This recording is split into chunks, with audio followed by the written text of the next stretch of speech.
누구나 그렇듯이 나이가 들면 실제로 몸에 있는 세포가 줄어듭니다. 60세 이후부터는 간이나 신장 같은 몸속 장기의 무게는 반으로 줄어들고 키도 5cm가량 작아지는 사실을 알고 계신가요? 그만큼 노화는 누구에게도 예외 없는 자연의 이치입니다. 그렇다면 왜 어떤 사람은 노년을 건강하고 폼나게 보내고 다른 사람은 불행하게 살까요? 2000년대 미국의 성인 5,000명을 대상으로 한 연구에 따르면 더 많은 스트레스를 경험하는 사람들의 면역세포 노화가 빨라진다는 사실이 밝혀졌습니다. 이처럼 스트레스를 덜 받는 사람이 면역을 키우고 즐겁게 산다는 겁니다. 하지만 여러분, 이런 생각도 들지 않나요? 긍정적인 마음 중요한 거 다 알지요. 근데 스트레스를 누구는 받고 싶어서 받나요? 그만큼 인생을 살면서 마음먹는 것만으로는 스트레스를 피하긴 어렵습니다. 그래서 오늘은 생활에서 바로 실천할 수 있는 노년을 폼나게 즐기는 7가지 방법을 알려드리려고 합니다. 좋아요와 구독 버튼 한 번씩 눌러주시면 감사하겠습니다. 지금부터 시작합니다. 첫 번째, 집부터 정리한다. 어디에 살든지 집안 전체를 단순화할 필요가 있다. 이사를 가면 이 단순화 작업이 상대적으로 쉽지만 살던 집에 계속 머물기로 했다면 더더욱 계획을 잘 세우고 실행해야 한다. 노년기를 쓴 심리학자 스탠리 홀은 은퇴한 뒤에 집의 다락부터 훑어내려가면서 쓸데없는 물건을 모두 없애버렸다고 한다. 그는 이 작업을 폐기물 처리 작업이라고 불렀다. 집을 관리하는 것은 아무리 단순한 일이라도 부담스럽다. 아마 사람이 집을 소유하는 것이 아니라 집이 사람을 소유한다 던 서로의 말이 이해가 될 것이다. 좀 더 작은 집으로 이사간다 생각하고 지금 가지고 있는 물건을 정리해야만 한다. 어쩌면 노년기는 많은 것을 남에게 줄 때인지도 모른다. 필요 없는 것들을 친구나 자선기관에, 특별한 물건은 그것을 남겨주고픈 특별한 사람에게 넘겨준다. 집의 수납 공간이 아주 넉넉했던 사람이라면 자기가 결국 자기 자신에게 유산을 남겼다는 사실을 깨닫거나 옛날 옛적의 바꾸는 필요하지 않아 서랍에 치워 놓았던 생일 선물이 알고 보니 지난 5년 사이에 딱 필요했던 물건이라는 걸 뒤늦게 알아차릴 수도 있다. 집 안 물건을 하루아침에 다 정리한다는 생각보다는 하루에 한 개씩 물건을 정리하는 걸 추천한다. 어느샌가 마음도 정리될 것이다. 두 번째, 도움을 거절한다. 돕지 않는다는 것은 어려운 일이다. 어린아이가 신발끈을 매려고 애쓰는 것을 보고 있다고 해보자. 아이가 애쓰는 모습을 보고 마음이 쓰여 그 끈을 매어주면 결과적으로 그 어린아이가 신발끈을 어떻게 매는지 배울 수 있는 기회를 앗아가고 만다. 노인들은 주변으로부터 이처럼 부탁하지도 않은 도움을 받는 경우가 흔하고 그 못지않게 그로 인해 괴롭다. 요양소는 어느 의미에선 사실상 노인들에게 불필요한 도움을 줌으로써 노쇠를 재촉하기도 한다. 도움이 언제나 자비심에서 나오는 것만은 아니다. 노인들을 대신해서 어떤 일을 해주는 것은 노인 스스로 그 일을 하게 내버려두는 것보다 더 쉽고 빠르며 품이 덜 든다. 물론 나이가 들어서도 예전에 했던 그 모든 일을 전부 다 계속할 수는 없다. 나이에서 비롯되는 생리적 불완전성을 얼마나 극복했는지, 얼마나 많은 보조기구를 사용하는지 또는 얼마나 좋은 환경에서 살고 있든지 간에 나이가 들면 옛날에는 아주 잘 해냈던 일들 중 몇 가지에는 실패를 겪게 된다. 브롤리턴이 젊음이라는 사전에 실패라는 단어는 없다라고 말한 것은 과장이다. 젊은이들도 때때로 실패한다. 그러나 늙으면 더 자주 실패한다. 더 이상 성공적으로 해내지 못하는 일은 그만두고 싶은 것이 인간의 자연스러운 심이다. 그러나 대신할 다른 일을 찾지 않고 있다가는 즐길 것이 하나도 없어진다. 인간은 자율성을 가질 때 가장 젊어진다. 스스로 선택하고 스스로 행동으로 옮겨보자. 세 번째, 안전한 것이 즐거운 것이다. 몸을 다치면 삶을 즐길 수 없으며 나이가 들수록 다칠 확률이 더 커진다. 근육과 시력이 모두 약해져서 다칠 일이 아닌데도 다칠 위험이 커진다는 얘기다. 길을 건널 때 건너편에서 달려오는 자전거를 보지 못할 수도 있고, 비켜달라는 경적 소리를 잘 듣지 못할 수도 있다. 의식적으로 멈춰 서서 주변을 둘러보고 귀를 기울이는 습관이 몸에 배어야 한다. 한 가지 효과적인 방법은 지금 살고 있는 공간의 안전성을 높이는 것이다. 양탄자는 모두 뒷면이 고무로 되어 있는 것으로 바꾸고 방바닥에 잘 밀착되어 있는지 확인하라. 또한 발에 걸릴 만한 전깃줄이 나와 있지는 않은지 거듭 확인하라. 의자는 앉고 일어서기 쉬운 것이어야 하며, 침대에서 자주 떨어진다면 침대 옆에 안전카드를 대라. 모든 계단에는 난간이 있어야 하고, 목욕탕 안에 설치된 안전가드는 말 그대로 인명구조대 역할을 한다. 안전가드가 튼튼하고 손에 닿는 위치에 있다면 목욕탕에 들어가고 나올 때 반드시 그것을 잡고 마치 발레리나가 어려운 발동작을 연습하듯 정확하게 같은 동작으로 들어가고 나오도록 하라. 몇십 년간 우리는 충분히 안전한 방법으로 많은 일들을 해왔지만 지금은 새로운 방법을 배울 때라는 걸 명심하라. 젊을 때와 달리 갑자기 큰 힘을 쓰는 것은 노년에 결코 좋은 운동이 아니다. 그러므로 출입문과 모든 서랍을 부드럽게 여닫히도록 만들어라. 무거운 것을 들면 관절을 다칠 수 있으니 장을 보러 갈 때 쓸 조그만 손수레를 마련하라. 눈을 치워야 한다면 작은 삽을 이용해서 아주 천천히 눈을 쓸어라. 집에서 생활하는 게 안전하다고 느낀다면 사는 것이 더욱 즐거워진다. 문에 최신식 잠금 장치를 설치하고 창문에도 방범창을 달아라. 위급할 때 도움을 받으려면 믿을 수 있는 사람에게 열쇠를 하나 맡겨둬라. 쉽게 도움을 청할 수 있는 방법은 꼭 필요하다. 안전한 집은 건강뿐 아니라 밤에 잠을 잘 잘 수 있게 하는 데에도 큰 역할을 한다. 잠이 들었을 때 누가 들어오는 것을 듣지 못할 것 같으면 도난 경보기를 설치하라. 도난 경보기는 침입자를 놀라게 하는 한편 당신을 잠에서 깨울 것이다. 집의 크기에 걸맞은 반려견을 한 마리 키우는 것도 고려해 볼 만하다. 길에서 강도를 만날까 두렵다면 상식적인 충고에 따르라. 가로등이 있는 길로만 다니는 거다. 동행자가 있는 편이 낫고 건물들의 출입구로부터는 조금 떨어져 걷는 것이 좋다. 값진 물건은 가능하면 몸에 지니지 마라. 누가 당신의 가방을 잡으면 팔을 다칠 위험을 부담하지 말고 그냥 가로채게 놔두는 편이 현명하다. 노상 강도들이 우리보다 유리한 점이 많다는 것을 반드시 기억하고 훗날 같은 일을 또 당할지라도 그때까지 더 살고 싶다면 그대로 기권해버려라. 지역 경찰서에 당신 스스로를 보호할 다른 방법들이 있는지 조언을 구해보는 것도 좋겠다. 책 곁에 두고 방송 이어갑니다. 다시 한번 기억하자. 안전한 것이 즐거운 것이다. 네 번째, 굳이 의심하지 않는다. 나도 모르게 의심이 들더라도 귀가 잘 들리지 않을 때에는 다른 사람들이 내 이야기를 하고 있다고 상상하기 쉽다. 또한 눈이 나빠 잘 보이지 않으면 내가 실수한 것을 보고 사람들이 웃는다고 생각하기 쉽다. 하루하루 사는 것이 수수께끼여서 식당 종업원이 가져온 계산서를 보면 너무 많은 음식이 적혀 있는 듯 하지만 그렇다고 지나치게 꼼꼼히 따지자니 사람들이 나만 주목하는 것 같다.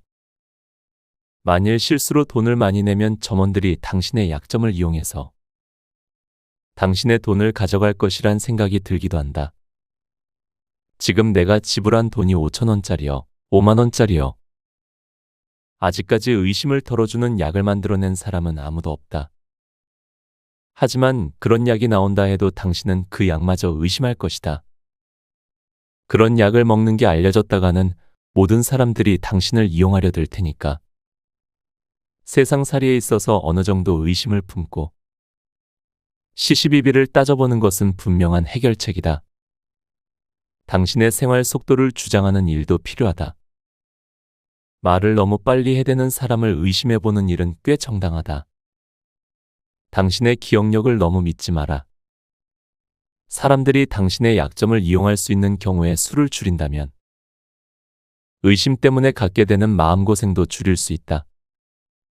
그리고 당신이 인생을 즐기면 즐길수록 다른 사람들이 당신의 등 뒤에서 할 이야깃거리가 줄어들 것이다. 인생을 폼나게 즐기면 즐길수록 내 주변에도 그런 사람들이 모일 것이다. 5번째, 시간을 유익하게 보낸다. 노인들은 시간은 많지만 가끔 할 일을 찾기가 어렵다. 그저 시간이 가게 내버려 두는 것은 의미가 없다. 철학자 소로는 우리가 시간을 죽일 수는 없다고 했으나 아무 일도 하지 않고 시간을 그대로 보내는 것이 우리가 즐길 수 있는 남은 시간을 없애버리는 일임은 분명하다. 우리는 시간을 유익하게 보내는 방법을 찾을 필요가 있다. 물론 이것은 금전사정과도 관계가 깊다. 하지만 웬만한 부유층에 속한 사람들이라 해서 노년에 어떻게 시간을 의미 있게 보내느냐 하는 문제를 딱히 훌륭하게 해결하는 것도 아니라는 사실은 나름대로 위안이 된다. 물론 그들이 여가 시간에 여러 가지 일들을 더 많이 누릴 수야 있겠지만 그렇다고 뚜렷하게 더 행복해지지도 않았다. 그러니 제한된 자원들만 가지고서도 많은 일을 할 수 있다. 예전에 악기를 연주해 본 적이 있거나 시나 소설을 써봤거나 그림을 그리거나 우표를 모은 적이 있다면 그 일을 다시 시도해보라. 도시의 흔한 도서관에는 책 이외에도 많은 자료가 있다. 도서관은 우리가 생각하는 것보다 훨씬 좋은 내용들로 가득하다. 라디오는 듣고 싶은 음악을 하나하나 고르고 찾아야 하는 번거로움을 해결해준다. 듣는데 어려움을 겪는다면 취미를 음악에서 독서나 보는 예술로 바꾸는 게 좋고 거꾸로 시력에 문제가 있다면 음악으로 관심을 돌려라. 그래도 할 게 없다고 생각되면 새로운 것을 배워라. 도시마다 제법 훌륭한 성인 교육 프로그램이 많다.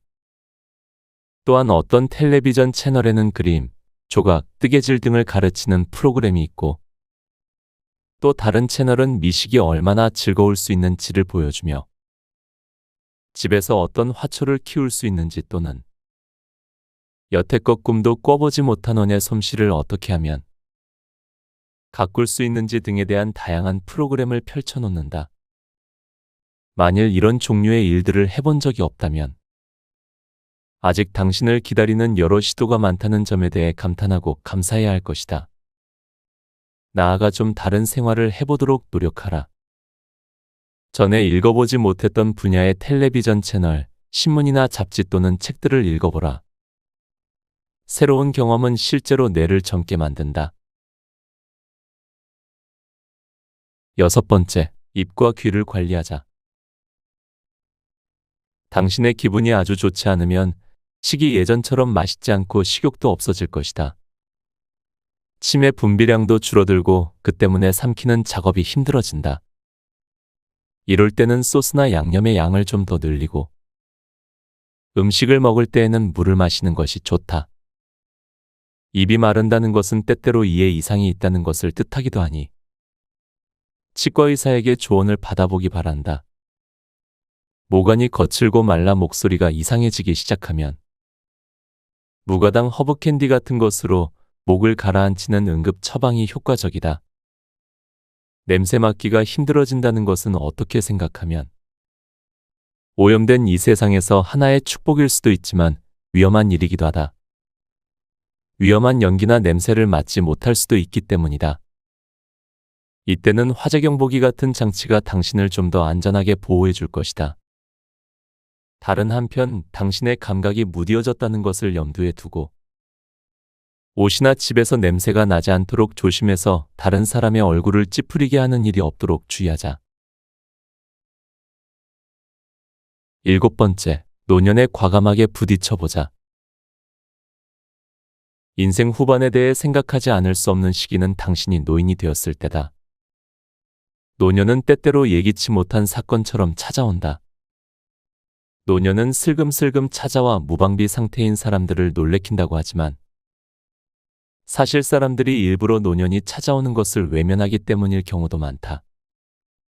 노년이라는 것은 어린 시절의 경험을 통해 익히지 못한다. 노년은 오로지 일생에서 단 한 번만 겪는 일이 아닌가. 노년에 관한 당신의 지식은 실생활에서 또는 연극이나 영화, 텔레비전을 통해서 노인들을 관찰하거나 아니면 노인에 관한 기사를 읽고서 알게 된 것이 고작일 터다. 이렇게 간접적인 경험만 가지고 자신의 노년을 위한 준비를 끝냈다고는 절대로 말할 수 없을 것이다. 스스로를 늙었다고 인정하기란 매우 힘들다. 나이가 어느 정도에 이르렀을 때 당신은 자신이 예전에 비해 나이 들었다라고 표현하기 시작했을지도 모른다. 나이가 들었다는 건 그저 정도의 차이를 이야기할 뿐이니까. 그러다가 어느 순간 자기가 늙었다라고 얘기하는 때가 온다. 사람들은 대부분 다른 사람으로부터 처음으로 할머니 또는 할아버지라고 불린 순간을 기억한다. 아마 그때가 그 말로 인해 얼마나 큰 상처를 받았든지 간에 어쩔 수 없이 스스로를 늙은이라고 인정하는 시기일 것이다. 그러나 그때조차 사람들은 늙은이라는 단어가 무엇을 뜻하는지, 노년이 되면 왜 그렇게 많은 문제가 일어나는지 이해하기가 쉽지 않다. 노년이 지니는 모든 단점에 치우쳐 노년을 받아들이는 사람들도 많다. 괴로움과 상실 등을 견뎌내며 모든 것을 운명이라 체념하고 침묵 속에서 버틴다. 또는 저항하거나 격분한다. 나는 여기서 또 하나의 다른 방법을 제시하고자 한다. 바로 노년을 풀어야 할 하나의 숙제로 삼아 과감하게 정면으로 부딪혀보는 것이다. 노년을 즐기는 기회를 늘리기 위하여 모든 수단과 방법을 시도하라. 감히 말하건대 그 방법 중에는 어쩌면 당신이 이미 즐기는 것들도 있을지 모른다. 누렇게 물들어 바싹 말라버린 낙엽을 불평하는 대신 가을의 무성한 단풍을 즐길 수 있다. 쓰디쓴 인고의 열매를 참고 먹는 법을 배우는 대신 오렌지즙을 마지막 한 방울까지 짜내 달게 먹을 수 있다. 마지막, 나의 마음을 확인하자. 우리는 보통 육체적으로 피곤하면 휴식을 취해야겠다고 느낀다. 그러나 정신적인 피로감은 때때로 알아차리지 못하기 때문에 문제가 커질 수 있다. 생각하기를 멈추고 쉬어야 한다는 몇 가지 신호에 주의를 기울여야 한다. 좀 이상하게 들리겠지만 이런 아이디어는 독재자 히틀러에게서 나왔다. 지금도 하버드 대학교 도서실에 비치되어 있는 자료에 따르면 제2차 세계대전이 거의 끝나갈 무렵 히틀러는 독일에 남은 얼마 안 되는 사회과학자들에게 왜 사람들이 잘못된 판단을 내리는가라고 물었다. 사회과학자들은 사람들이 정신적으로 피곤하면 그렇게 된다고 보고했다. 그러자 히틀러는 그런 정신적 피로감의 신호가 무엇인지를 묻고 그런 신호를 보이는 장군들에게 잠시 휴가를 가지라고 명령했다. 그러나 이 세계를 위해서는 참으로 다행스럽게도 히틀러 자신은 휴가를 갖지 않았고 그 덕에 그릇된 결정을 계속했다. 피곤을 나타내는 신호들 중 다음 몇 가지에 해당하는지 스스로 점검해보자. 상스러운 언행과 욕설을 자주 하게 된다. 자기 실수를 남 탓으로 돌려 비난하는 일이 늘어난다. 결정 내리는 것을 여러 번 미룬다. 자신이 불쌍하다고 느낀다. 운동하기나 휴식 취하기가 싫어진다. 과식하거나 식욕이 없어진다. 피곤할 때는 말 실수를 하기 쉽다. 가장 명백한 경우는 원래 하려던 말과 단지 발음이나 어딘가 비슷하다는 이유만으로 틀린 단어가 튀어나오는 것이다. 앞뒤가 맞지 않는 문장, 어딘가에서 빌려온 말, 그리고 위인들의 명언 등도 잘못 말하기 쉬운 것들이다. 실수로 나온 말이 오해를 일으키는 데서 그치지 않고 내 친구나 자식 또는 이웃에게 크나큰 상처를 입히면 정말 낭패다. 피곤할 때면 이런 실수들이 쏟아져 나오며 많은 사람이 피곤에 젖은 상태로 노년에 들어서기 때문에 각별한 주의를 기울여야 한다. 휴식을 취하면 피곤에서 벗어날 순 있지만 그 휴식 방법을 조심스럽게 잘 골라야 한다. 예를 들어 격렬한 활동을 하며 자유 시간을 보내는 와중에는 생각을 분명하게 하기가 힘들다. 또 당신은 복잡한 수수께끼나 장기, 바둑 같은 머리 쓰는 게임을 좋아할 수도 있다. 하지만 그런 것들은 재미는 있을지 몰라도 당신을 피곤하게 만든다. 중요한 결정을 앞두었다면 아무리 좋아해도 그런 게임은 접어두어라. 차라리 예전 같았으면 쓰레기라 비난했을 법한 가벼운 텔레비전 프로그램이나 소설책을 보라. 그리스인들은 여가를 제대로 사용하는 법을 묘사하는 좋은 단어를 가지고 있었으니 바로 편안한 휴식과 놀이를 가리키는 유트라펠리아라는 단어다. 만일 당신이 진지하게 머리를 써야 하는 인생에 문제가 있다면 휴가는 최대한 머리를 쓰지 않는 편안한 방식을 선택해야 도움이 된다. 곁에 두고의 짧은 생각. 나이가 들면서 겪는 변화들은 피할 수 없는 자연의 섭리와도 같습니다. 우리는 우리 몸의 세포 수가 감소하는 것을 막을 순 없지만 우리의 마음가짐과 생활 방식을 통해 어떻게 나이 들어갈지는 분명히 조절할 수 있습니다. 즉, 어떻게 나이 드느냐는 나 자신에게 달려 있습니다. 하루하루를 무사히 보내는 것조차도 힘든 요즘 시대에 폼나게 즐기면서 나이 드는 것이 어려울 수도 있습니다. 하지만 그 바쁜 일상 속에서 나와 마주하는 시간을 갖는 것이 정말 중요하다고 생각합니다. 내가 고생했으면 고생만 했다고 위로 한마디를 건네주고 내가 잘하고 있으면 계속 노력하고 있다고 칭찬 한마디를 건네주는 겁니다. 결국 인생의 끝까지 가면 남아있는 건 나 하나뿐입니다. 나를 아껴주고 나를 위로해주는 오늘 하루가 되시길 바랍니다. 오늘도 함께 해주셔서 감사합니다.